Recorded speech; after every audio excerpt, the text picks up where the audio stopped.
La palabra liberalismo se lanza con frecuencia en la discusión política de nuestro país. Algunos la llevan como una bandera irrenunciable, otros como un blanco de críticas. Pero ¿sabemos qué es el liberalismo? ¿Qué es ser liberal hoy? Bueno, por ahí va el planteo para una nueva mesa de filósofos. El disparador es un aniversario doble que se está cumpliendo en este 2021. Los 100 años del nacimiento del filósofo político estadounidense John Rawls, considerado uno de los más influyentes del siglo XX, y los 50 años de su obra principal, Teoría de la Justicia. A partir de esa conmemoración duplicada, surgen preguntas. ¿Tenemos en nuestro país una visión reducida de qué es el liberalismo? ¿Qué tan libre podemos llegar a ser? ¿Qué significa una sociedad que sea justa? ¿Es posible llegar a esa justicia? ¿Cómo se la podría alcanzar? Bueno, para discutir sobre esto nos acompaña Miguel Pastorino, ustedes lo conocen, licenciado en Filosofía, profesor de alta dedicación a la Universidad Católica, coordinador además de la Mesa de Filósofos. Miguel, ¿cómo estás? Buen día, bienvenido. Bueno, buen día, que hacía tiempo que no venía porque venía escapándome, y además la vuelta a la presencialidad. La vuelta a la presencialidad, eso. Son extrañas. Eras como un coordinador de la Mesa de Infuga, pero tenías la justificación, sí. La paternidad reciente, así que ya te hemos felicitado a distancia, creo. Sí. Ahora lo hicimos personalmente preguntándote las horas de sueño y todo eso que tenés, ¿no? Vamos bien. Vamos bien. Vamos mejor. Bueno, sigo con los saludos. Fernanda Diab, magíster en Filosofía Contemporánea, profesora asistente del Departamento de Filosofía de la Práctica del Instituto de Filosofía de la Facultad de Humanidades de la Universidad de la República. Fernanda, bienvenida, ¿cómo estás? Bueno, bien, muchas gracias por la invitación. Gracias a ti por acompañarnos. Y Gustavo Pereira, que es doctor en Filosofía, profesor titular de Ética y Filosofía Política en la Facultad de Humanidades, coordinador de la Cátedra UNESCUDELAR de Derechos Humanos. Bienvenido, Gustavo, también. ¿Cómo estás? Muy bien, muchas gracias por la invitación. Bueno, yo decía recién en la introducción un poco la excusa para hablar de este gran tema que está hoy en día como en el tapete, porque también después hablaremos del concepto hoy en día de liberalismo. Fue el aniversario de John Rawls, ¿no? Con lo que decíamos, un fundamental dentro de la filosofía política. Hay quienes lo consideran a nivel, o lo ponen a la altura de Platón. ¿Te parece, Gustavo, si empezamos como encuadrando y empezando en un marco general de introducir a quién fue John Rawls? Sí, bueno, eso último de colocar a la altura de Platón capaz que es un poco más ¿Un poco exagerado? Sí, porque claro, lo que es Platón es un clásico, podríamos decir, de bronce, ¿no? Es decir, es un clásico con todas las letras. Pero de Rawls lo que podemos decir es que es un clásico contemporáneo. ¿Y por qué es un clásico? Bueno, justamente porque logra todo eso que los textos clásicos o que los filósofos clásicos suelen realizar. Y es el diálogo permanente con nosotros. Siguen respondiendo a nuestras preguntas, sus obras siguen inquietándonos, sus obras siguen generando preguntas, y en ese sentido yo creo que se lo puede denominar como un clásico contemporáneo. Y además lo que ha generado es, podríamos decir que una transformación en la forma en que procesamos las discusiones, al menos en la academia, ¿no? Uh-huh. La forma en la que procesamos las discusiones sobre la justicia. La justicia es un tema fundacional de la filosofía política, probablemente el tema más importante, el tema articulador de la filosofía política.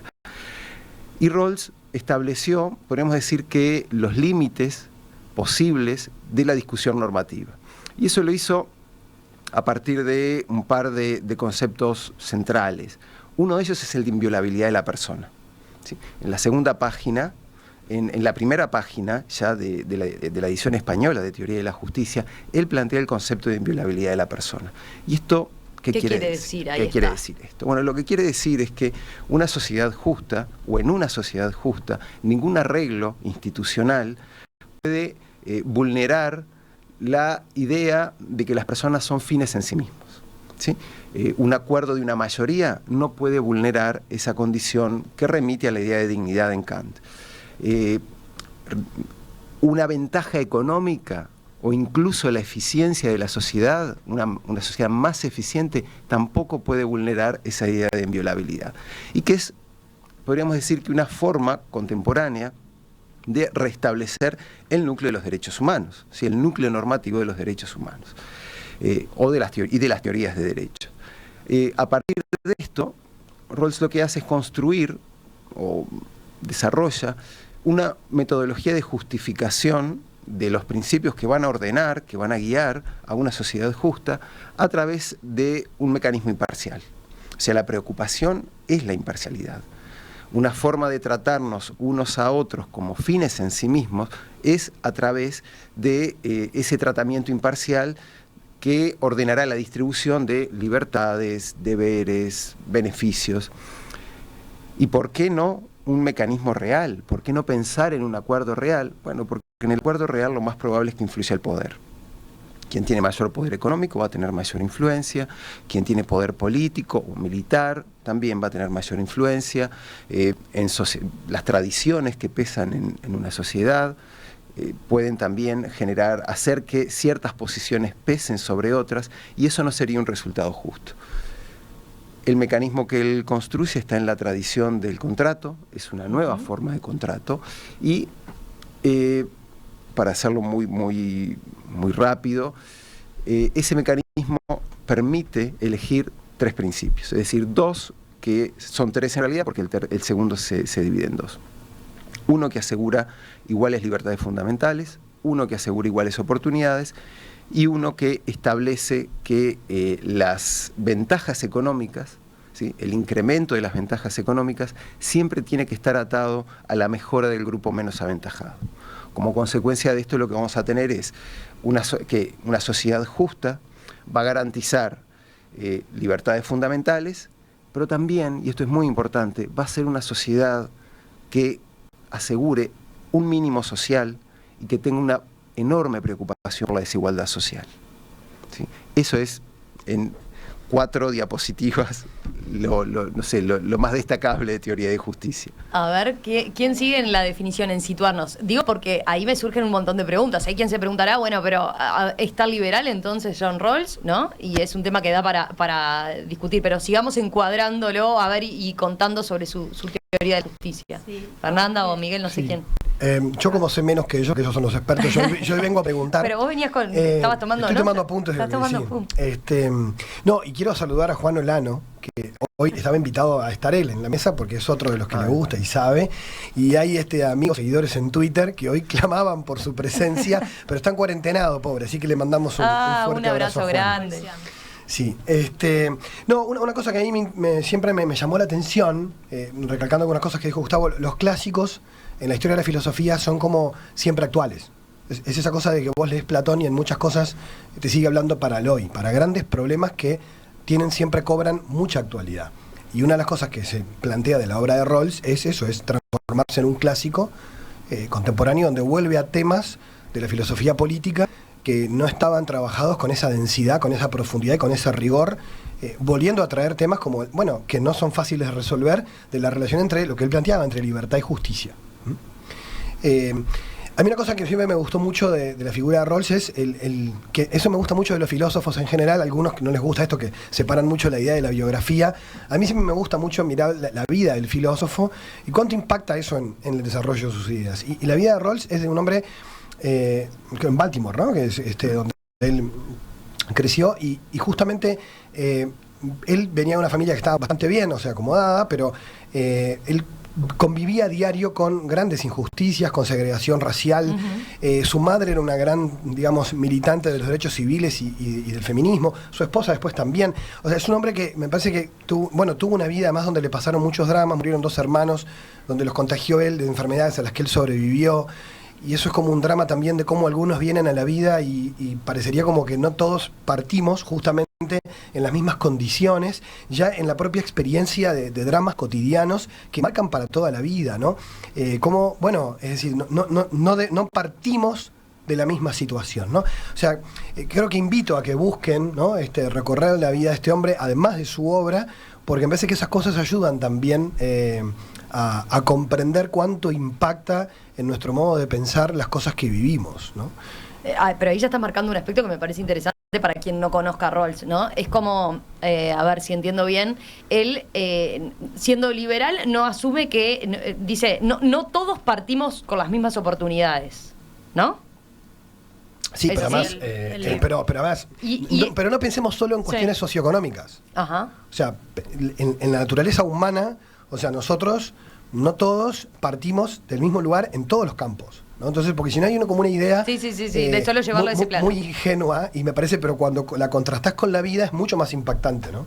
El planteo de Rawls lo podemos pensar haciéndonos la siguiente pregunta: ¿qué es lo más injusto que existe? Es la lotería natural, ¿sí? Entonces, la pregunta, en ese sentido hay cuestiones que no se pueden zanjar, que no se pueden solucionar, pero entre aquellas situaciones que sí, digamos, ¿cómo lidiamos con esa lotería natural?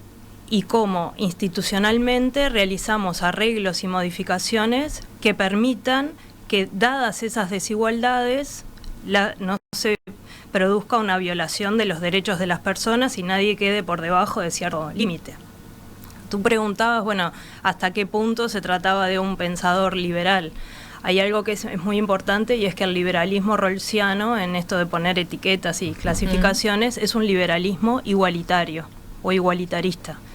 Es decir, Rawls introdujo una sensibilidad frente a la igualdad en el marco de los modelos liberales, que no era desconocida por antiguos pensadores, clásicos pensadores liberales como John Stuart Mill, sino que estaba presente también en sus posiciones, pero es algo que tenemos que tener presente cuando pensamos en el liberalismo, y ver que no todos los liberalismos tienen la misma percepción frente a esa idea.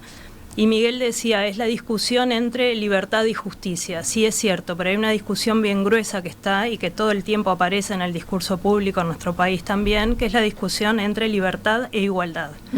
Para muchos teóricos, consagrar la libertad y defender la libertad individual implica, entre otras cosas, no hacer ningún tipo de intervención institucional o arreglo que interfiera en lo que sería el libre movimiento espontáneo del mercado y del orden social para generar algún tipo de igualdad, porque eso supone atentar contra la libertad. Entonces lo ven como opuesto. No sé, pienso en Spencer, por ejemplo, un filósofo que influyó mucho en nuestro filósofo Carlos Bá Ferreira. Desde el punto de vista de Spencer, bueno, dado que las personas son libres y son todas diferentes, en el libre juego del mercado que emula el libre movimiento y espontaneidad de la naturaleza, cada uno va a obtener y va a estar en la sociedad, en el lugar que le toca de acuerdo con sus decisiones, o sea, como consecuencia de las decisiones que ha tomado y de sus habilidades. Entonces, si nosotros sacamos una fotografía de la sociedad desde una perspectiva de justicia como la de Spencer, las desigualdades están perfectamente legitimadas y tienen que ver con ese libre juego de la individualidad. Entonces, pretender igualar sería una forma de atentar contra la libertad.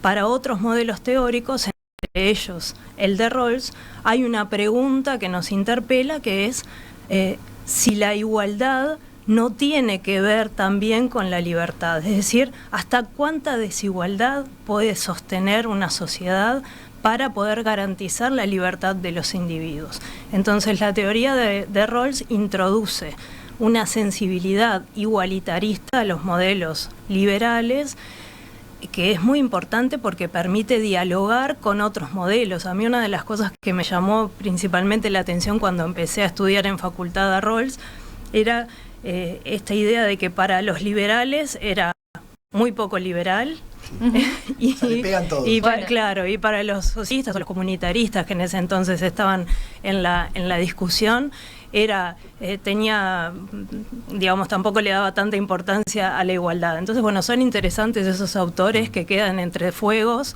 cruzados para atenderlos, ¿no?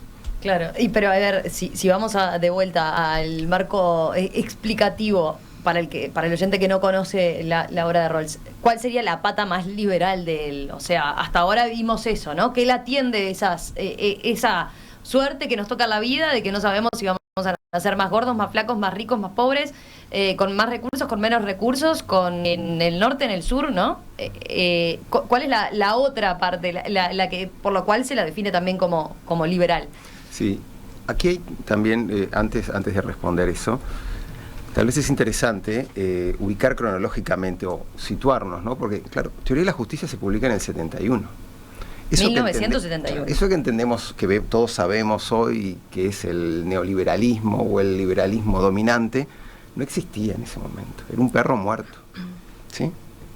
Tal cual. Es decir, esta forma de entender el liberalismo que tuvo a esos, podemos decir que esos apóstoles, ¿no? De Nozick, Friedman y von Hayek, esos tres grandes articuladores de esa nueva forma, y en el campo político a Thatcher y Reagan.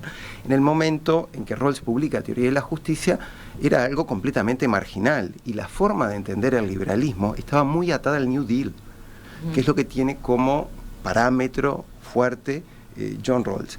Entonces yo creo que ahí es como que hay que tener esto muy presente, y tal vez preguntarnos cómo es que esta otra forma de entender el liberalismo pasó a ser dominante o hegemónica, no pasó a ser nuestro sentido común. Eso es un punto. Y después lo otro es, ¿cuál es el aspecto liberal, distintivo de Rawls? Pero vamos a decir que la prioridad es la libertad. Rawls establece una regla de prioridad entre esos tres principios que yo mencioné recién, y luego hay una regla de prioridad. La regla de prioridad dice que ningún arreglo económico, por ejemplo, que nada que esté exigido por el segundo principio puede violar libertades fundamentales. Entonces, por ejemplo, si llegamos a un acuerdo entre todos que va a beneficiar o va a incrementar nuestro bienestar significativamente, pero que viola algún tipo de libertad fundamental, eso no es admisible. Si la regla de la prioridad lo excluye. Entonces, ese es el rasgo, podríamos decir, distintivo, fuerte, liberal, rawlsiano. Y en su liberalismo igualitario, que era lo que mencionaba Fernanda recién, lo que tenemos para hablar de sistemas institucionales o referentes históricos, yo creo que el pensar en el New Deal puede ayudar, ¿sí?, a entender cuáles fueron los diseños institucionales con los que Rawls creció, con los que convivió, y que incluso por la actividad política de su familia tuvo, podemos decir, que en su casa, ¿no? Y ese referente es el New Deal.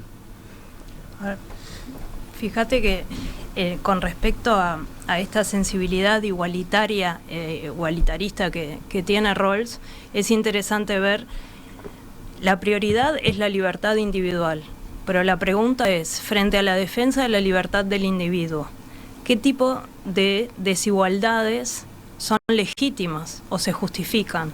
Desde el modelo que yo planteaba antes, decimonónico, del tipo de Spencer, toda desigualdad está justificada, porque es resultado de las acciones voluntarias. Entonces, por ejemplo, las grandes brechas de desigualdad que se constatan en el mundo contemporáneo son perfectamente legítimas, y la acumulación de 3/4 partes o más de la riqueza en un 1% es perfectamente legítimo, porque es el resultado de sus talentos, de sus decisiones, de sus capacidades. Rawls no está en esa línea de la meritocracia, sino que lo que plantea es, bueno, las únicas desigualdades que se legitiman, de la única forma que un arreglo institucional puede llegar a generar una mayor brecha de desigualdad, es si esas desigualdades generan condiciones mejores para los que están peor posicionados. Es decir, si yo, por ejemplo, tengo que incentivar a los médicos, que ya de por sí están bien posicionados socialmente y tienen sus ventajas, y los tengo que incentivar, por ejemplo, para que vayan al interior del país a trabajar. Entonces, esos incentivos van a generar una brecha de desigualdad aún mayor entre los que menos tienen y los que más tienen.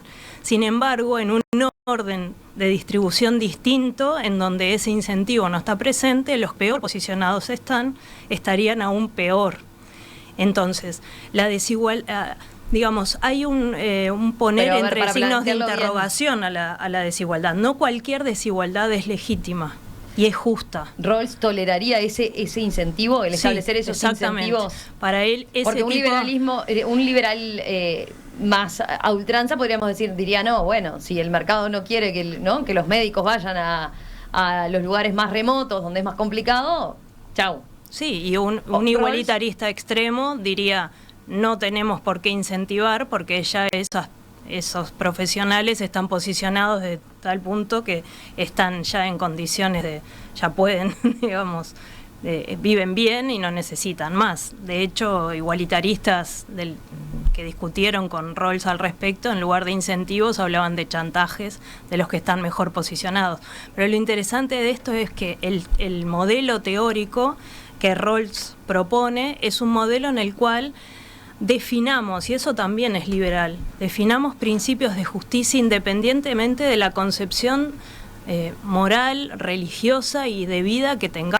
Entonces, eso supone, entre otras cosas, pensar en términos de principios de justicia que no tengan que ver con mi posición específica. Con tus intereses particulares. Exactamente. Yo les dejaba la pregunta planteada, ¿no? A raíz de lo que plantea Rawls. ¿Es posible esa sociedad justa o es una utopía, tal como decía en la introducción? La teoría de Rawls se conoce como una teoría ideal, ¿no? Los modelos normativos en filosofía política suponen eso, lo que marcan es un horizonte que nos demuestra cuán cerca o cuán lejos estamos en el diseño y en la organización social y política que tenemos de ese horizonte de justicia.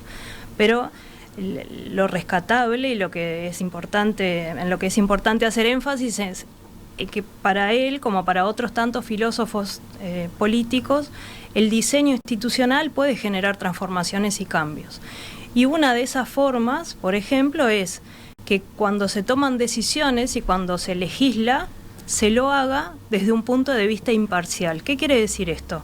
Que hay un lugar neutro, una especie de ojo de Dios, desde donde ninguno de los valores que están en pugna se consideran, no. Se trata de legislar en cuestiones políticas sin hacer interferir las concepciones particulares de religiosas, morales, filosóficas que tienen los distintos actores que están en juego. Es decir, encontrar un consenso, como llama Rawls, un consenso traslapado, un entrecruzamiento de distintas concepciones de lo bueno, distintas concepciones de vida, que es lo típico de nuestras sociedades. Y desde esa perspectiva, un legislador debe tener el compromiso, si tiene como horizonte normativo un modelo de justicia de este tipo, tomar decisiones y argumentar en el ámbito público, cuando decide sobre las leyes, hacerlo desde un punto de vista público, político, no haciendo interceder cuestiones de tipo moral o creencias particulares o de su grupo específico, sino, por eso también, además de ser un liberalismo igualitario, es un modelo de liberalismo político, que hace esta distinción, y eso es un rasgo típicamente liberal, entre las concepciones morales, entendiendo que eso se encuentra en el ámbito de lo privado, y las concepciones que son políticas. O sea, ¿qué nos quedan sociedades complejas como las nuestras, en donde convivimos con personas que tienen concepciones muy distintas a las nuestras? Se trata de llegar a un contrato, como decía Gustavo, esto es un contractualismo, un modelo contractualista, un acuerdo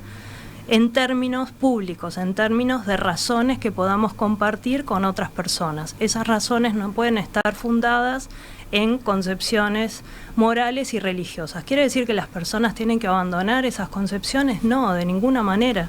Quiere decir que en cuestiones que son públicas y son compartidas, la preeminencia es la del juicio público.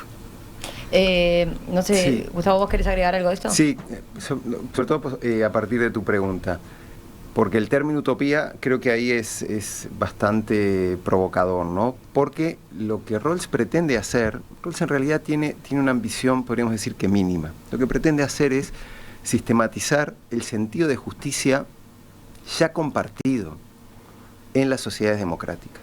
Entonces lo que hace Rawls es darle el peso de una teoría enorme, con valores internos, ¿no? En términos de construcción de una teoría enorme, pero no es, si lo traducimos al mundo, buscamos una traducción al mundo, probablemente encontremos distintos casos o distintos momentos en la historia reciente de la humanidad, de casos o de sociedades que son muy similares o muy cercanas a lo que Rawls presenta en Teoría de la Justicia.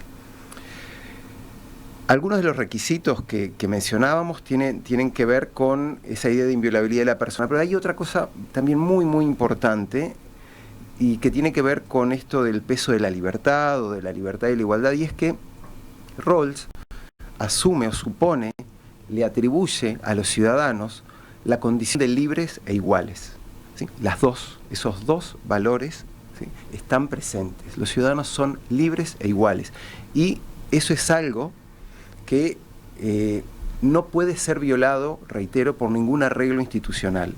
La inviolabilidad de la persona se traduce entonces en libertad y en igualdad. Y eso lo lleva a seleccionar, cuando responde en su último trabajo, cuando responde algunos malos entendidos que se habían dado a lo largo de los años, especialmente que lo asimilaban con un defensor del estado de bienestar, él presenta cuáles podrían llegar a ser los sistemas institucionales que son compatibles con justicia, con su concepción de justicia, y cuáles no. Entonces, lo que dice es que la economía de libre mercado no, porque permite una acumulación de la riqueza que viola la condición de libres e iguales. Dice que el socialismo de Estado tampoco, porque viola la condición de libertad. Y también dice que el estado de bienestar no es compatible con su concepción de justicia, porque si bien garantiza la igual libertad, permite una acumulación de riqueza que culmina o termina violando la condición de igualdad. Hay dos sistemas que él presenta, que son como menos conocidos que estos, o al menos públicamente, que es una democracia de pequeños propietarios y un socialismo democrático. Aquí uno de los puntos, el punto fundamental es el respeto a las libertades fundamentales, y el otro es el de la dispersión de la propiedad. Para Rawls, la acumulación de riqueza, ¿sí?, es algo que está habilitado por la democracia, es algo que una sociedad justa permite, pero tiene un límite, porque esa acumulación de riqueza puede violar el valor equitativo de la libertad política. ¿Qué quiere decir esto? Bueno, para poner un ejemplo muy simple, siempre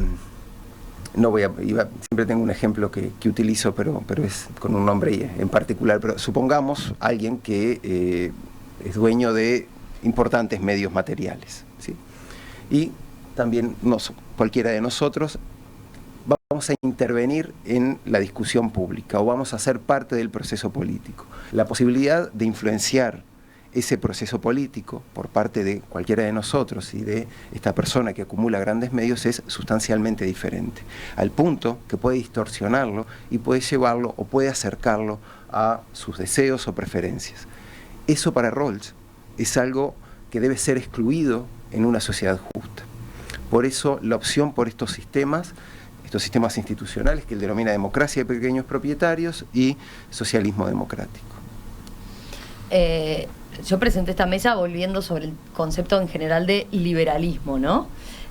Ahora, la pregunta que pueden hacerse muchos oyentes es, ¿y entonces por qué suena lejos la idea que nosotros tenemos o en lo que hoy en día se menciona, en los ejemplos de liberales que hoy en día se mencionan, ¿no?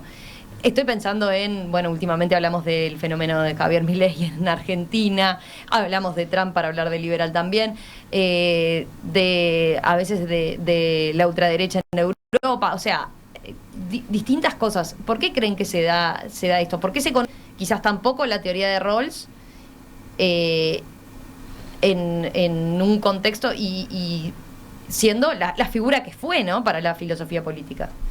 Yo creo, una opinión más genérica, y pienso en lo que ha pasado no solo en ese campo, sino en otros, es que muchas de estas figuras no representan esas ideas, sino que tienen que ver con otros fenómenos más de nuestro tiempo, que justamente aparecen esas palabras que van quedando vacías de su verdadero contenido y representan otro tipo de cosas, ¿no? Porque fenómenos que hoy, por ejemplo, las palabras como populismos, ¿no?, por ejemplo, o fundamentalismos, están tan cargadas de ambigüedad para cómo las usamos y son complejas de analizar, que imagínate lo que pasa con la palabra liberal, que incluso en los liberalismos tradicionales hay una gran diversidad. Imagínate hoy, en un mundo donde muchas veces, muchas de estas figuras ni conocen a la tradición liberal teóricamente, pero está la etiqueta, eso es liberal. Yo a mí me gustaría, creo que tiene que estar bueno quedar claro que Gustavo mencionó al pasar hoy, y es que hoy cuando se piensa en liberalismo se piensa más que nada en neoliberalismo, ¿no? Entonces, cuando vos decías, pero entonces no es liberal, pero porque no coincide con la idea que vos tenés del liberalismo, que en realidad es el neoliberalismo, ¿no? No sé si capaz conviene bajar eso un poco, Gustavo, Sí. pero porque en general es una palabra que se usa para muchas cosas, ¿no? Yo quisiera tomar, pero para no cambiar de tema, porque me quedé con un apunte sobre el tema de la inviolabilidad de la persona, pero estaría bueno capaz que aclarar eso un puntito y Dale. un poco más, no sé. Sí, lo que tenemos son dos corrientes, ¿no? Dos corrientes que podemos decir que se oponen al utilitarismo. Las dos están basadas en la inviolabilidad de la persona, porque la disputa que hay entre Nozick y Rawls tiene que ver justamente con eso. Entonces son dos alternativas al utilitarismo, a las consecuencias del utilitarismo, no a las intenciones del utilitarismo, podríamos decir. Y lo que hay es son supuestos muy diferentes que Fernanda indicaba con respecto a las desigualdades de inicio, cuáles son tolerables, cuáles no, a la forma de entender la libertad, ¿sí? Especialmente el neoliberalismo, la forma que tiene de entender la libertad es en términos negativos, es como una libertad de no interferencia, y somos más libres cuando menos interferencias tengamos. En el caso de Rawls, la libertad está mucho más cercana a una tradición republicana, donde si bien la no interferencia es significativa, es importante, hay también algo que él denomina el valor de la libertad, que tiene que ver con los medios materiales que son necesarios para poder ejercerla.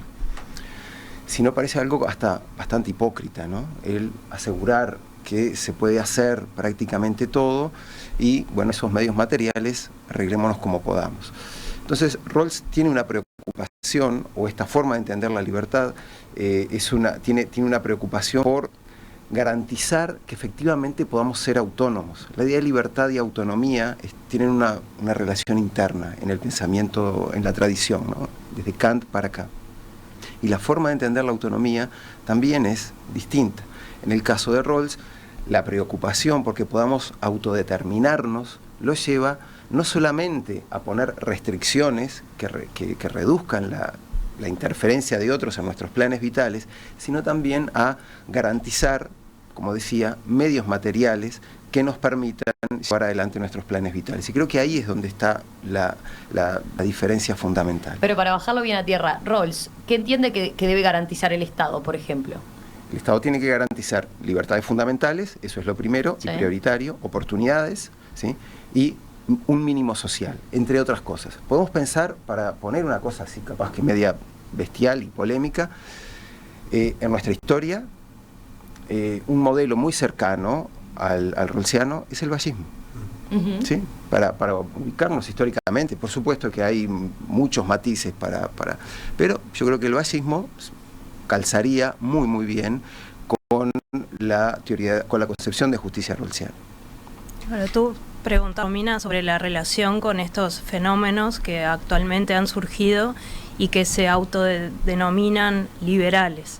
Allí hay una distinción que es importante entre lo que en teoría política se llama el libertarismo o libertarianismo y el liberalismo igualitario. Este primer modelo más toma de las fuentes del hobbesianismo y de teorías y modelos que justifican la idea del individuo casi aislado, con sus derechos y la preservación de esa individualidad. Pero en cualquiera de los dos casos tienen en común la defensa de la libertad individual, lo que no es compatible con la retórica que acompañan a estos personajes, sus discursos y a sus seguidores, que por ejemplo van en contra de la agenda de derechos. Y entonces se discuten en la agenda las libertades y los derechos ganados por la comunidad homosexual, gays, o por los derechos de salud reproductiva, la legalización del aborto. Entonces tienen una agenda muy conservadora. Exacto. Que atenta contra las libertades individuales, es decir, hay una inconsistencia en sus discursos muy fuerte. O sea, un liberal comprometido y consistente lo que tiene que defender son los derechos de las personas, que el concepto de derechos y con relación a los estados, los derechos humanos, es el logro que ha alcanzado la civilización occidental para preservar eso que defienden como valor último, que es el valor de la persona. No se entiende cómo un liberal se dice defensor de la libertad a ultranza y al mismo tiempo defiende una agenda tan conservadora y tan reaccionaria. Sí, yo creo que ahí también tenés otras cosas, por ejemplo, que muchas de estas figuras a veces es una cuestión muy pragmática que tienen de lo que hacen, de lo que piensan, a veces cayendo en discursos de tipo más emocionales y fundamentalistas, sin demasiado aparato teórico detrás. Algunos más que otros, pero en general... Sí, por ponerse el eslogan de decir soy liberal. Sí, soy liberal y tiro solo agresiones. Pero conocen, ¿eh? Sí, bueno, algunos de estas figuras, sí, Milei sí, pero digo, Trump, por ejemplo... No te digo que los utilice con consistencia y que... Bueno, acá un oyente decía...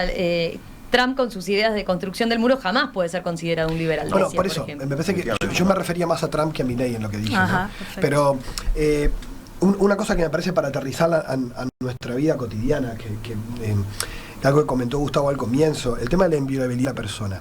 ¿Cuán cerca o lejos estamos nosotros de estos conceptos llevados al respeto de cada persona y de su dignidad en nuestra vida y en lo que hacemos a nivel institucional y a nivel de lo que hacemos cotidianamente? Pienso, por ejemplo, en las conversaciones que podemos tener. Cuando pensamos, por ejemplo, en la gente que está privada de libertad, ¿no? O sea, cometieron un delito y se le quita un derecho fundamental, que es su libertad, es decir, está privado de libertad, pero eso no da lugar a que no nos ocupemos de los otros derechos de esas personas que los siguen teniendo porque son personas, y a veces uno escucha discursos y comentarios como si hubiera seres humanos a los que se le podría violar su dignidad por lo que hacen, o por cómo piensan, o por dónde están, ¿no?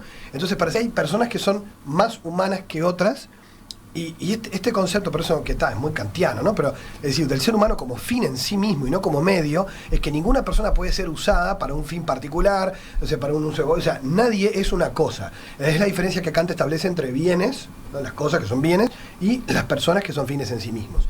Entonces, si yo quiero garantizar que una persona pueda vivir desde su dignidad como ser humano, tiene que haber un mínimo, justamente, de condiciones para el ejercicio de esos derechos, que si la situación que yo le genero no le permite, yo estoy yendo contra esa dignidad humana. Y eso es lo que no siempre se cae en la cuenta. Que lo que se está diciendo es, bueno, como sos humano, más allá de las situaciones que puede haber un mínimo de desigualdad, pero hay unas cuestiones mínimas que tú como ser humano tenés derecho y que todos tenemos que hacernos cargo. Entonces yo creo que esa es una cuestión que a veces es como, teóricamente la podemos entender, pero después en las conversaciones cotidianas, lo escuchaba una vez cuando hacíamos los cursos sobre fundamentalismos con Susana Mangana, que ella decía una frase que a mí me impresionó, decía, a veces cuando uno lee las noticias hay cadáveres que valen menos que otros, ¿no? O sea, un atentado en Londres, 6 personas, y estamos una semana llorando, mueren 70 pakistaníes, y no sé si es porque es número, no nos duelen. Es decir, es como que si nuestra cercanía cultural o incluso social con determinados colectivos parecería como que fuéramos, digamos, unos más o menos humanos. Eso es una cosa que sería para otro programa, pero me pareció como un apunte importante para entender lo que está detrás y no quedarse solamente con la cuestión de si esto comulga o no con mis ideas políticas, ¿no? Porque me parece que hay un tema de fondo ahí de la filosofía del derecho que es este tema, ¿no? De la dignidad de la persona, que está en la base de los derechos humanos y que es inviolable, o todos reconocemos eso, por lo menos teóricamente, ¿no? Pero hay otro tema que está planteado en Rawls y que contrasta con estos modelos teóricos y con la meritocracia, que tiene que ver con que los bienes que hay en una sociedad son resultado de la cooperación social. Sí. Por lo tanto, la distribución de esos bienes debe tomarlo en cuenta. No somos individuos aislados, que lo que tenemos es resultado exclusivamente de nuestros méritos, de nuestro esfuerzo y de lo que hemos realizado. Hay una institucionalidad, hay una sociedad y vivimos en una sociedad de cooperación, por lo tanto esos bienes son el resultado. Lo otro es una Robinsonada, al decir de Marx, pero ahora estamos hablando de Rawls, que es un liberal. Lo que está diciendo es eso. Quienes, por ejemplo, ejemplo, a pagar impuestos porque consideran que es un robo hacia su trabajo y lo igualan a la esclavitud. Bueno, si me cobran impuestos, me está sacando parte de mi trabajo, es como si yo fuera un esclavo del Estado y de la sociedad. Pero las condiciones en las que ha desarrollado su vida, su profesión, su trabajo, la institucionalidad que le permite tener garantías contractuales cuando establece vínculos y contratos privados con otros, hasta las condiciones de seguridad, de educación, todo tiene que ver con el orden social en el que vivimos. Es decir, no hay bienes exclusivamente privados ni ganancias exclusivamente privadas. Por lo tanto, eso tiene que generar la base para la distribución y para la generación de condiciones que hagan que nadie caiga por debajo de esa línea de la que hablaba Miguel. Sí, y también eso está bárbaro eso que decís, el asegurar ese mínimo es lo que también nos permite diferenciarnos, nos permite obtener beneficios. ¿Sí? Es decir, hay algo que Rawls presenta con la idea de razonabilidad, y lo que él dice es que los ciudadanos, a quienes le atribuye esta característica de razonabilidad, son capaces de acordar cargas y beneficios. ¿Sí? Es decir, es algo así como que somos lo suficientemente razonables como para entender que para obtener esa capacidad o esa posibilidad de diferenciarnos por nuestras profesiones, por nuestro trabajo, por nuestro esfuerzo, también tenemos cargas con las que cumplir. Y esas cargas son las que posibilitan la operativa social que recién Fernanda mencionaba. Entonces, muchas veces en la vida de la sociedad, también creo que Fernanda iba por ese lado, nos encontramos con actores sociales que solamente entienden esa vida en sociedad a partir de la propia ventaja. Serían solamente racionales, ¿sí? Para Rawls, la racionalidad consiste en, saber cuál es nuestra ventaja y perseguirla. Pero no serían razonables, porque no son capaces de entender que esa ventaja trae aparejado también el compartir cargas. Y tenemos muchos actores sociales importantes. Yo siempre pienso en Un Solo Uruguay, así en compromiso de la razonabilidad, en ausencia de razonabilidad, siempre pienso en Un Solo Uruguay, porque a este gobierno, al gobierno anterior, lo único que en todas sus exigencias, lo que hay es una maximización de la propia ventaja. Y eso no es un atributo de un ciudadano en una sociedad justa. Interesante el ejemplo para bajarlo a tierra. A ver, ya que estamos en esa. Emiliano, hoy cuando yo presentaba la mesa decía, en nuestro país sobre todo se ha hablado a partir del cambio de gobierno, ¿no? Del liberalismo, y se lo usa como defensa. El presidente ha dicho, yo soy un liberal con determinadas características, y quienes están en contra desde su posición política justamente utilizan eso para criticarlo, ¿no? ¿Cuánto hay de liberalismo igualitario en lo que vemos hoy en día como política del gobierno, como política que se llevó a cabo en la pandemia, por ejemplo, donde se apeló y la idea de libertad estuvo muy, muy presente, ¿no? Sí, yo creo que de liberalismo igualitario poco. ¿Sí? Creo que es un liberalismo más centrado en la idea de la libertad como libertad negativa que en la idea de libertad que entienden, por ejemplo, Rawls o Dworkin, ¿no? Que es esta idea de libertad que yo explicaba, una idea de libertad mucho más republicana. Algo mucho más parecido, ya que hace un ratito hablábamos de Trump, mucho más parecido a Biden o a Obama, ¿sí? Ellos son liberales, ¿sí? Porque si no, no sé en qué categoría los pondríamos, ¿no? A Obama o a Biden.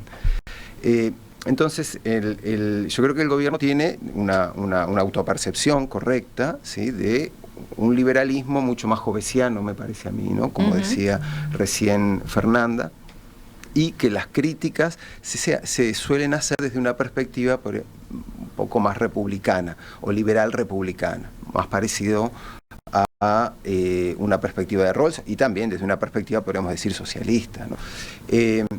A mí me parece que hay algo bien interesante para entender nuestra historia política, que son esos dos libros magníficos que publicó Gerardo Caetano, que de alguna manera nos colocan en una especie de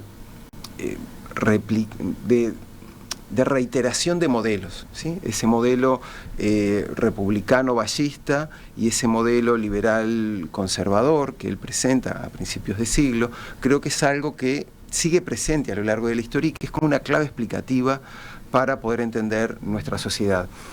Y que también, esto es bien curioso, ¿no? Pero también se da en la historia política contemporánea. Podemos decir que alternancia y oposición de modelos de corte republicano, con mayor o menor énfasis, liberal republicano, podríamos decir como más tradicional, y un liberalismo de corte más conservador o más alineado con la tradición jovesiana. Yo lo que, un brevísimo matiz, no es que esté en desacuerdo, yo lo que veo es que una cosa es la autodenominación y la autopercepción como un gobierno cuyos ideales son de tipo liberal, y otro con lo que tienen que lidiar. Hay un Estado muy fuerte en nuestro país que se ha consolidado por una larga tradición en donde el vallismo ha tenido una fuerte influencia. Entonces, cuando surgen o cuando llegan al gobierno posiciones y modelos cuyos ideales tienen a este liberalismo más minimalista en cuanto a las funciones del Estado, porque entienden que cuanto más Estado, menos libertad, que no es la posición de Rawls.